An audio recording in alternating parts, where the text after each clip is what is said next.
Meantime, Disney shares down after it announced COO Thomas Staggs, widely considered to be the favorite to succeed Bob Iger, is leaving the company.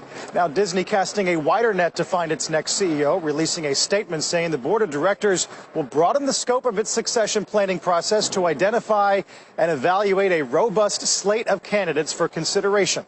For more this morning, we turn to Bill George, a senior fellow and professor at Harvard Business School, and of course a CNBC contributor. Bill, welcome back. Good to see you again. Thank you, Carl. I guess one question that leaps out right away is we've been led to believe this was Iger's hand-picked successor. So why isn't the board following his suggestion? That's a really good question, Carl. This is quite surprising to me. Clearly, they signaled that Staggs is a successor, and this is a strong board. This is not a weak board. They have very caliber people on this board. And I suspect that some of the members of the board said we'd like to look outside for a more product-oriented person, more creative person. Staggs, you know, was CFO. He's a very good executive, but they may have been looking for a more creative person. You got Jack Dorsey on that board and Sheryl Sandberg, and maybe they were arguing for that, of kind of testing the outside waters with the inside, and Staggs says, I'm not up for that. I thought I was committed to have the job.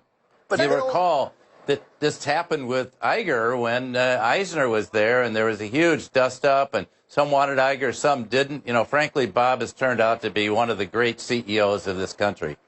And that's what makes this confusing to me, Bill. I mean, Disney has changed so much under Bob Iger. You got Pixar, you've got Marvel, you've got Lucasfilm. You would expect that a CEO who's fundamentally transformed a company to this degree would have a number of potential internal successors. Usually that's the mark of a company that's headed in the right direction, is they pick somebody from the inside and they've got more than one option. What does this signal either about the board, which you say is strong, or about Iger's style and how he handles the tier beneath him, that they're needing to look outside for a CEO to potentially run Disney in the future? Well, I think part of it is that they had selected Staggs, and that kind of pushed the other candidates away. You got a guy like Alan Horn, who ran the Disney Studios, that did Frozen, got the Academy Award for that. But Alan's, came from Warner Brothers, is up there in years. You have at Pixar, you have Ed Catmull and John Lasseter, two of the great innovation leaders of the world. But they're not going to be the person. And so I think Staggs was so carefully positioned that's why it's a surprise to me that the board now wants to go and look outside. And frankly, I am quite surprised by it that as strong a board as this and as great as Iger's been. I mean, he's done a great job. You can always pick at something with a company this complex, but he's done a great job. To think they're now kind of going against his choice, I don't have any indication he soured on Staggs, or that he's got 2 more years. Sure, he could stay longer, but he's not giving off those signals. I just think that they want to look outside, and I'm a little bit perplexed.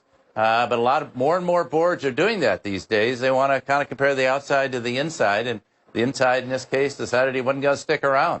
So well, Bill, I think it's actually a loss. The creativity issue is an interesting one in this case, because we generally hear that creativity and practicality are these mutually exclusive things, and that managers who can execute well don't necessarily have to be creative. They just have to hire creative people underneath them. Why does the Disney board apparently feel like creativity is needed for this job, and that Tom Staggs, without it, wouldn't be able to do this job? Well, I think there's really 3 types of leaders. There's the manager that's good at running a business. There is the innovator, a Steve Jobs type, who does all the innovation. But then there's the innovation leader. And those are the people that I think they want to lead an organization like that. And that's clearly what Iger's proven to be. I'm not sure he was that all along, but he's proven to be a great nurturer of innovative talent. Maybe they had some questions about Staggs, but you don't want a company this size, a person try to do it all themselves. I agree with you. You can't just have someone who's in charge. Look what Tim Cook's done. You wouldn't call Tim Cook the innovator per se, but he's done a wonderful job there, just like Sheryl Sandberg's done a wonderful job teaming with Mark Zuckerberg. So I think they have something in mind here. There may be more that we don't know, that we're not privy to those inside boardroom discussions. Overall, Bill, I mean, you're on some high-profile boards, as we know. You never want the board to act with this air of conformity, right? I just wonder, It may be disruptive now, the stock may be down on it, but I wonder if you think there's a hidden value in a board that continues to ask questions even as the time approaches for a change. I really don't, Carl. I really disagree with it, but no, I don't think so. I think boards need, this is such a big market cap. There's so many shareholders, so many people engaged in Disney. You need to send clear signals to where you're going. If you've got 3 candidates, no problem. One of the people on the board is Susan Arnold, who lost out at Procter & Gamble. Maybe she should have been the choice. But, you know, you say, okay, we've got these 3 candidates, but when you designate someone as chief operating officer, that's pretty much a signal that in a couple of years this person's going to take over. Yeah. And I don't think in this case, you know, to my knowledge, I don't think he did anything wrong. You never. So I think it's the board changed its mind, but that's not necessarily a sign of a super stable board. The boards I've been on keep those candidates around, but when they designate one, they pretty much go with it. So there's either more here than meets the eye, or you have a board that's uncertain right now. Yeah. Fascinating to watch, and we'll learn a lot more in the coming weeks and months. Bill, thanks again. Good to see you. Bill George, Thank you, Carl. Joining us talking Disney.